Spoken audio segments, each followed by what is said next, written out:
প্রিয় দর্শক, আজকে আমরা বড় বড় চিংড়ি মাছ রান্না করব। চলেন, প্রথমে আমরা তেল দিয়ে দিব। প্রথমে দিয়ে দিব পেঁয়াজ কুচি।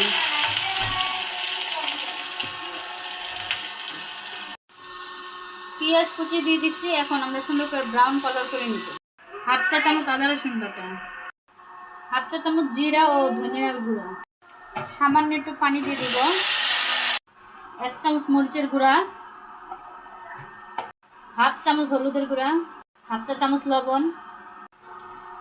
এবার ভালো করে কষিয়ে নিব। সামান্য কয়টা কাঁচামরিচ আর চিংড়ি মাছ দিয়ে দিব। এবার ভালো করে কষিয়ে নিব। কষিয়ে নেওয়া শেষ। এবার সামান্য না পানি দিয়ে দিব। প্রায় আমাদের চিংড়ি মাছ রান্না শেষ। পানিটা শুকিয়ে গেলে আমরা নামিয়ে নিব। আমার চিংড়ি মাছ রান্না করা শেষ। তো বাসায় এভাবে রান্না করে খেতে পারেন, খুব স্বাদ।